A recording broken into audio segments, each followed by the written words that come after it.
الحمد لله رب العالمين والصلاة والسلام على رسوله الكريم وعلى آله وصحبه أجمعين أما بعد ذو الحج کا مہینہ ہمارے مبارک مہینوں میں سے ایک مہینہ ہے کہ اس میں اللہ تعالیٰ نے حج اور قربانی یہ دو بڑے عمل اس میں جمع فرمائے ہیں۔ پوری دنیا سے حجاج کرام اس مہینے میں حج بھی کرتے ہیں اور پھر مینا میں آ کر قربانی کرتے ہیں، اور اللہ تبارک و تعالیٰ نے ان ایام کی قسم اٹھائی ہے، والفجر ولیال عشر والشفع والوتر واللیل اذا یسر هل فی ذلک قسم لذی حجر۔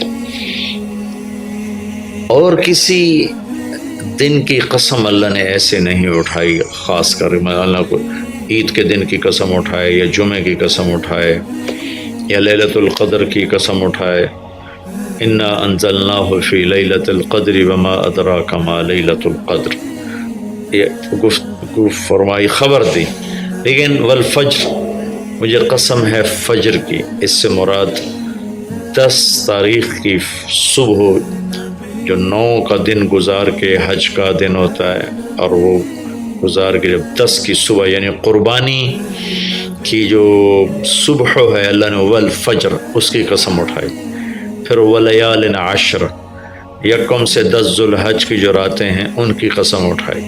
وہ شفع، یہ 10 کے دن کی قسم اٹھائی۔ والوتر، اور یہ اللہ تعالیٰ نے 9 تاریخ کی قسم اٹھائی۔ واللیل اذا یسر، اور یہ 9 اور 10 کی درمیانی رات کی اللہ تعالیٰ نے قسم اٹھائی۔ یہ کسی بھی ٹائم کی، دن کی، مہینے کی، سال کی، اس طرح اللہ تعالیٰ نے خوبصورت انداز میں قسم نہیں اٹھائی جیسی اللہ تبارک و تعالیٰ نے یہ ان 10 دن راتیں، 9 کا دن، 10 کا دن، 10 کی رات، 10 کی صبح، اور اللہ کے نبی کا فرمان ہے کہ ان 10 دنوں میں اللہ تعالیٰ کو جتنی عبادت پسند ہے وہ اور کسی دن میں بھی پسند نہیں، اور اس میں کوئی شک نہیں، ان 10 دنوں میں سب سے بڑی عبادت وہ حج ہے، جس کو اللہ تعالیٰ نصیب فرمائے اور جس کے مقدر میں فرمائے۔ حج ان 10 دنوں کی سب سے بڑی عبادت ہے۔ عرفات کی 1 دن کی حاضری وہ 10 لاکھ دن کی حاضری یا 1 لاکھ دن کی عبادت کے برابر ہوتی ہے، اور عرفات کے دن کی حاضری میں اللہ تعالیٰ کا ارشاد ہوتا ہے، میرے بندو آج اتنے گناہ لے کر آؤ، جتنے بارش کے قطرے، جتنے درختوں کے پتے، جتنے ریت کے ذرے، جتنے گردش ایام میں جب سے ٹائم شروع ہوا ہے اس میں بننے والے دن اور رات، اور یہاں کے توبہ کرو، میں سب معاف کروں گا۔ اور عرفات کے دن جتنا شیطان ذلیل ہوتا ہے اتنا کسی دن بھی ذلیل نہیں ہوتا، اور میرے محبوب صلی اللہ علیہ وسلم نے یہ دن حج کا، عرفہ کا، زور اثر کٹھی پڑھ کے پھر سارا دن شام تک کوئی 5-6 گھنٹے مسلسل دعا مانگی، اور آپ نے فرمایا کہ اس وقت میرا اللہ میرے صحابہ پہ فخر فرما رہا ہے، اور قربان جاؤں خطاب کے بیٹے پر، فرمایا، اور عمر بن خطاب پہ اس وقت میرا اللہ خاص طور پہ خوش ہو رہا ہے، اور خاص طور پہ عمر بن خطاب پہ اللہ تعالیٰ فخر فرما رہا ہے۔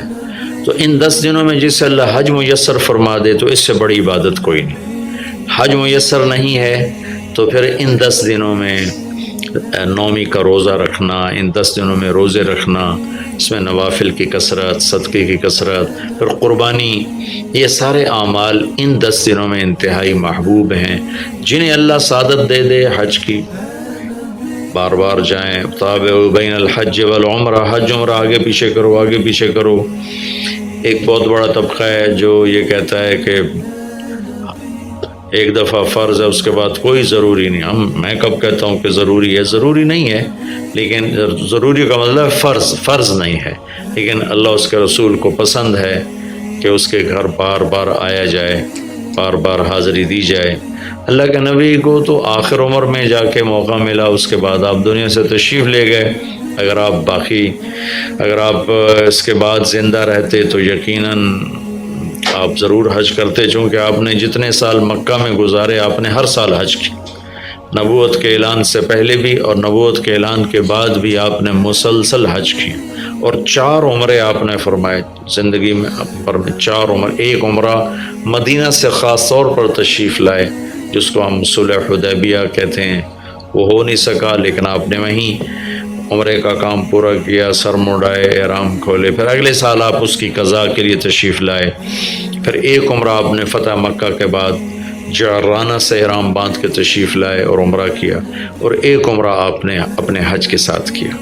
صدیقی دور میں پہلا سال جنگوں میں گزر گیا، دوسرے سال صدیق اکبر اپنے پورے ساتھیوں کے ساتھ حج پہ تشریف لائے۔ فاروقی دور میں عمر بن خطاب رضی اللہ تعالیٰ 10 سال حکومت کی، 10 سال حج کیا، ہر سال حج پہ تشریف لائے۔ عثمان رضی اللہ تعالیٰ عنہ نے اپنی خلافت کے دور میں جب تک امن رہا ہر سال حج کرتے رہے، جب فساد شروع ہوا تو آپ رکے، اس میں شہید ہو گئے۔ علی رضی اللہ تعالیٰ عنہ کو موقع نہیں ملا، جنگوں میں زندگی گزر گئی اور اسی میں آپ اللہ پاک کی بارگاہ میں پہنچ گئے۔ تو لیکن باقی 3 ساتھیوں کی خلافت کے دور میں آپ نے بکثرت حج اور عمرے کیے۔ تو دین کے کسی عمل کو یوں کہہ کر ہلکا نہیں بنانا چاہیے کہ اس کی کیا ضرورت ہے، اتنا پیسہ خرچ کرتے ہیں، اس کی کیا ضرورت ہے، کسی غریب کو دے دیا جائے۔ یہ اس طرح تقابل نہیں کرنا چاہیے کہ اللہ کے گھر کی حاضری کو اتنا ہلکا نہیں سمجھنا چاہیے۔ میرا اللہ بلائے تو بار بار جانا چاہیے، اور جس کو اللہ توفیق دے عمرے پہ جائے، حج پہ جائے۔ ہاں غریبوں پر بھی خرچ کرے، اپنے رشتہ داروں پر خرچ کرے، ضرورت مندوں پر خرچ کرے، لیکن اللہ کے فضل سے امید ہے جو اس طرح اللہ کے گھر جانے پر خرچ کرتے ہیں تو اپنے اللہ کے فضل سے غریبوں پر بھی خرچ کرتے ہیں۔ اس کو آپس میں یوں اس کا مقابلہ نہیں کرنا چاہیے، یہ چیز اللہ کو پسند نہیں ہے۔ شہنشاہ کے، دنیا کے سب سے بڑے بادشاہ کے دربار میں حاضری کو ہم اتنا ہلکا نہ سمجھیں، بہت بڑی سعادت ہے۔ حضرت امام حسن کی سنا دیتا ہوں۔ امام حسن رضی اللہ تعالی عنہ نے 20 حج پیدل کیے، مدینہ سے پیدل تشریف لاتے تھے اور حج فرماتے تھے۔ 20 حج، یہ جو اہل بیت کیا جگر گوشہ رسول ہیں اور جگر اہل بیت ہیں، تو 20 حج فرمائے آپ نے، پیدل فرمائے، مدینہ سے تشریف لائے مکہ پیدل۔ ایسے امام حسین رضی اللہ عنہ نے بھی کئی حج پیدل مجھے ان کا عدد یاد نہیں، امام حسن کا مجھے یاد ہے 20 حج پیدل کے، اور اللہ کے نیک بندوں نے برس ہا برس اللہ کی بارگاہ میں پیدل حاضریاں دی ہیں۔ تو ان 10 دنوں میں عبادت کا ذوق بڑھنا چاہیے، نوافل بڑھائے جائیں، ذکر بڑھائے جائے، تلاوت بڑھائی جائے، ہمت ہو تو روزے رکھے جائیں، خاص طور پہ 9 تاریخ کا روزہ پچھلے سال کے سارے گناہ معاف ہو جاتے ہیں، یہ ایک دن کا جو روزہ ہے۔ پھر اس کا دوسرا جو بڑا عمل ہے وہ قربانی ہے، اور یہ قربانی آدم علیہ السلام سے چلی آ رہی۔ وَاتْلُ عَلَيْهِمْ نَبَأَ ابْنَيْ آدَمَ بِالْحَقِّ إِذْ قَرَّبَا قُرْبَانًا فَتُقُبِّلَ مِنْ أَحَدِهِمَا وَلَمْ يُتَقَبَّلْ مِنَ الْآخَرِ۔ اس قربانی کی بنیاد تو آدم علیہ السلام سے پڑی ہے، لیکن ہمیں جو حکم ملا وہ سنت ابیکم ابراہیم، وہ ابراہیم علیہ السلام کی سنت ہے قربانی۔ ایک بہت خوبصورت قصہ ہے اور بہت عجیب و غریب قصہ ہے کہ اللہ پر سب کچھ لگا دینا۔ ایک شخص کو اولاد کے لیے دعا مانگتے مانگتے مانگتے کچھ 60 برس گزر گئے، 65 برس گزر گئے۔ رب ہب لی من الصالحین، یا اللہ مجھے نیک اولاد دے دے، نیک اولاد دے دے۔ نیک اولاد میری 84 سال کی عمر میں، اللہ نے 84 سال کی عمر میں بیٹا دیا۔ بڑھاپے کی اولاد تو دل پکڑ لیتی، اور ابھی چند دن نہیں گزرے تھے کہ اللہ نے کہا جاؤ اسے چھوڑ کے آؤ۔ یہ کہاں چھوڑ کے آؤں؟ کہ جبریل آئے گا تمہیں راستہ بتائے گا۔ تو جبریل انسانی شکل میں آئے، وہ براق کی طرح نہیں ہے سفر ہوا کہ ایک دم میں پہنچا دیا، بلکہ جبریل انسانی شکل میں آئے، اونٹنی پر سوار ہو کر ابراہیم علیہ السلام، دوسری اونٹنی پر بچہ اور بیگم، اور ان کو فلسطین سے چلایا، اور چلاتے چلاتے چلاتے چلاتے جب مکے کے کالے پہاڑ آ گئے جہاں کچھ بھی نہیں ہے، نہ پانی نہ سایہ، کہ یہاں چھوڑ دو۔ بیت اللہ ٹیلا تھا اس وقت، یہاں چھوڑ۔ تو ابراہیم علیہ السلام جو آگ میں ڈلتے ہوئے نہیں گھبرائے، یہ بات سنی تو گھبرا کر کہنے لگے یہاں کیسے چھوڑ دوں، یہاں تو کچھ بھی نہیں ہے۔ تو جبریل نے کہا جی آپ کے اللہ کی منشا ہے کہ اس بچے کو یہیں چھوڑ دیا جائے۔ تو نے وہیں چھوڑا اور واپس چل دیا۔ اور حضرت ہاجرہ حیران پریشان ہو گئی، کہاں چھوڑ کے جا رہے ہو، کیوں چھوڑ کے جا رہے ہو، جواب ہی نہیں دے رہے۔ 3 میل ان کے ساتھ چلتے نہیں، وہ جواب ہی نہیں دے رہے۔ 3 میل کے بعد ان کو یاد آئی یہ تو اللہ کے نبی ہیں۔ اللہ امرک، ابراہیم کا یہ اللہ کا حکم ہے؟ کہاں اللہ کا حکم ہے؟ اذن لن یضیعنا اللہ، جاؤ پھر اللہ مجھے ضائع نہیں کرے گا۔ اس طرح بنیاد رکھی، بچے کو ایسے جنگل میں چھوڑا۔ جب وہ بڑے ہو گئے تب حکم آیا جاؤ ذبح کرو۔ تو اب آپ کی عمر ہو چکی ہے کوئی 92 سال یا 94 سال، 90+ ہے، 100%۔ فلسطین سے چلے مکہ جا رہے ہیں، کیا کرنے جا رہے ہیں؟ بچہ ذبح کرنے جا رہے ہیں، کوئی مرغی اور بکرا ذبح کرنے نہیں جا رہے ہیں۔ پھر ان کو تیار کرا کے مینا کی وادی میں لا کر کہنے لگے بیٹا اللہ کا حکم ہے تمہیں ذبح کر دو۔ تو بیٹے نے کہا یا ابت افعل، تو آپ کر دیں جو کرنا ہے۔ ابراہیم علیہ السلام کہنے لگے تو یہ خبر بھی ہے میں کیا کہہ رہا ہوں؟ کہا جی مجھے پتہ ہے، آپ کہہ رہے ہیں مجھے ذبح ہونا ہے، تو آپ کے بدلے میں مجھے اللہ ملے گا، وہ آپ سے بہتر ہے، اور دنیا کے بدلے میں جنت ملے گی، وہ دنیا سے بہتر ہے۔ پھر معصوم بچے نے کہا ابا میرے ہاتھ باندھنا، تو مجھے الٹا لٹانا، اور پھر فرمایا کہ مجھے اپنا کرتا اتارا اور کہا کہ یہ میری اماں کو دے دینا، میری نشانی رہے گا، اور آپ اپنے کرتے میں مجھے کفن دے کے ادھر دفن کر دینا۔ تو ان کے ہاتھ باندھے، پاؤں باندھے، الٹا لٹایا، اپنا گھٹنا رکھا ان کی کمر پر، ان کے سر کے بال اٹھائے اور تھوڑا سا اوپر کر کے نیچے چھری چلانے کے لیے، ایک ہاتھ میں بال تھے ایک ہاتھ میں چھری تھی، اور یوں آسمان کو دیکھا کہ اللہ تو مجھ سے ناراض ہو گیا ہے کہ اسماعیل کی محبت نے میرے دل میں جگہ پکڑ لی ہے۔ نہیں میرے مالک، میرے دل میں تیرے سوا کچھ نہیں ہے، اگر میرا کوئی امتحان ہے تو پاس کر دے،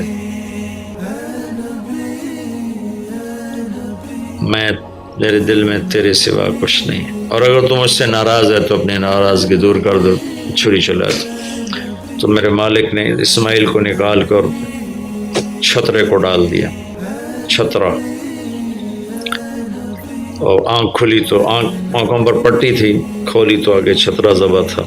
نبی پاک صلی اللہ تعالی علیہ وسلم قربانی کے موقع پر 2 چھترے، بکرا نہیں، بھیڑ نہیں، گائے نہیں، بھینس نہیں، 2 چھترے ذبح فرماتے تھے قربانی کے، ایک اپنی طرف سے، ایک امت کی طرف سے۔ حج کے موقع پر آپ نے 63 اونٹ ذبح کیے، 63 اونٹ، جو ایک اونٹ میں 7 آدمی ہوتے ہیں، ایک اونٹ میں 7 آدمی ہوتے ہیں۔ تو کچھ 441 441 قربانیاں آپ نے کی اپنی طرف سے، اور مالداروں کو پیغام دیا کہ قربانی خوب کرو۔ لیکن ہمارے ملک میں ایک عجب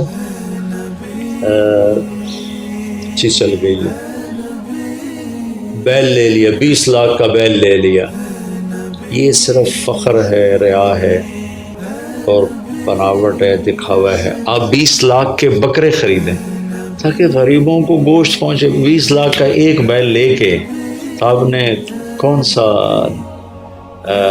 سمجھداری کا، عقل مندی کا کام کیا؟ وہ کراچی مجھے لے گئے منڈی میں، تو 5-5 لاکھ کے بکرے کھڑے ہوئے، تو میں تو حیران پریشان ہو گیا، بکرے کی قیمت 5 لاکھ۔ تو وہ جو مالدار لوگ ہیں ان میں ایک مقابلہ بن گیا ہے اور ایک فخر بن گیا، جی میں 20 لاکھ دا ذبح کیتا، میں 10 لاکھ دا ذبح کیتا، ہم نے تو بھائی 50 لاکھ کا ذبح کر دیا۔ میں آپ سب بھائیوں کی منت کرتا ہوں، اللہ نے آپ کو رزق دیا ہے تو آپ بیوقوف نہ بنیں، آپ اس کو صحیح خرچ کریں۔ آپ 20 لاکھ کے جانور خریدیں، 20 لاکھ کے آپ بکرے لے لیں، 20 لاکھ کے آپ عام درجے کی گائے لے لیں، آپ بھیڑے لے لیں، آپ اونٹ لے لیں، بیل لے لیں، 20 لاکھ کے بیل لے لیں، تو کتنی بڑی قربانی ہوگی اور کتنے غریبوں تک وہ کھانا جائے گا۔ 20 لاکھ کا ایک بیل لے کر آپ نے کیا کمایا؟ کون سی نیکی کمائی آپ نے؟ تو میں اگر کوئی میری بات پہنچ جاتی ہے کسی ایسے میرے بھائی تک جو ایسا شوقین ہے، یقیناً اس نے اللہ کے لیے بہت بڑا قدم اٹھایا کہ 20 لاکھ خرچ کر دیے ہیں، لیکن تھوڑی سی نادانی سے کام لیا ہے، بلکہ بہت بڑی نادانی سے کام لیا ہے کہ 20 لاکھ صرف 4-5 من 10 من گوشت پہ لگا دیے، جبکہ اس میں سے 1000 من گوشت نکل سکتا تھا اگر وہ 20 لاکھ کے بکرے لے لیتے، 20 لاکھ کی بھیڑیں لے لیتے، چھترے لے لیتے، دمبے لے لیتے، 20 لاکھ کی گائے عام خرید لیتے، وہ بچھڑے لے لیتے، تو کتنے غریبوں تک یہ گوشت چلا جاتا۔ تو یہ میرے ملک میں یا خاص طور پر شہروں میں، کراچی میں تو پاگل ہوئے پڑے ہیں لوگ۔ جو کراچی منڈی انہوں نے دکھائی تو میں حیران پریشان ہو گیا کہ یہ کیا حماقت ہے، نادانی ہے۔ اور پھر ان بیلوں کو وہ پستے کھلا رہا ہے، بادام کھلا رہا ہے، مکھن کھلا رہا ہے، دودھ پلا رہا ہے۔ وہ بیچارہ بیل بھی تھک موٹا ہو، وہ بیچارہ تھک کے کھڑا ہوتا ہے، میں نے جلدی فارغ کرو، ذبح کرو، اس کی جان پسی ہوتی ہے۔ تو میں مالدار بھائیوں سے عرض کرتا ہوں کہ ایسی نادانی کے کام نہ کریں، اس قربانی کو اس طرح کریں کہ غریبوں کے لیے ایک دن اللہ نے رکھا ہے تو اس طرح کریں کہ غریبوں کو نفع پہنچے۔ یہ اس نادانی سے توبہ کریں کہ ایک بیل 10 لاکھ کا لے لیا، ایک بکرا 5 لاکھ کا لے لیا، اس میں کتنا پیسہ آپ نے ایک تھوڑے سے بہت تھوڑا نفع کمایا، بہت زیادہ خرچ کیا، اس کے ساتھ اب بہت بڑا نفع۔ چونکہ قربانی کے جانور جب ذبح ہوتے ہیں تو جتنے اس کے جانور کے جسم پہ بال ہوتے ہیں اتنی نیکیاں لکھی جاتی ہیں۔ 20,000 کا بکرا اچھا مل جاتا ہے تو 1 لاکھ میں 5 بکرے آ جاتے ہیں، اور 5 لاکھ میں 25 بکرے آ جاتے ہیں۔ ایک بکرا 5 لاکھ کا لیا، اس کے جسم پہ فرض کرو 1 لاکھ بال ہیں اور آپ نے 25 لیے تو 25 لاکھ آپ کی نیکیاں بڑھ گئیں۔ تو یہ بہت نادان طرز چل رہا ہے۔ میں آپ سب کی منت کرتا ہوں کہ اس طرح پیسہ ضائع نہ فرمائیں، اللہ کی دی ہوئی امانت ہے۔ ایک بیل آپ نے 20 لاکھ کے لے لیا، 20 لاکھ میں تو 100 بکرے آ سکتے، 100 بکروں کے ذریعے سے کتنے لوگوں کی خدمت کی جا سکتی ہے۔ تو اس قربانی کو شوق سے بھی کریں، اور مستحب یہ ہے کہ جس کے پیسے جو قربانی کر رہا خود ذبح کرے، یا اس کی جگہ کھڑا ہو، اس جگہ ذبح کرنے والے کے پاس کھڑا ہو۔ قربانی کے گوشت میں سے قربانی کی قیمت نہ دی جائے، قربانی کی اجرت نہ دی جائے، اجرت اس کے علاوہ دی جائے، اور اس کی کھال کا صدقہ کر دیا جائے۔ جہاں آپ مناسب سمجھیں وہاں آپ اس کا صدقہ کر دیں، تاکہ وہ بھی اللہ کے راستے میں خرچ ہو جائے، استعمال ہو جائے۔ تو ان 10 دنوں کی اللہ تعالیٰ نے بڑی فضیلت رکھی ہے۔ اللہ تعالیٰ ہمیں ان کی قدردانی کی توفیق نصیب فرمائے۔ السلام علیکم ورحمۃ اللہ۔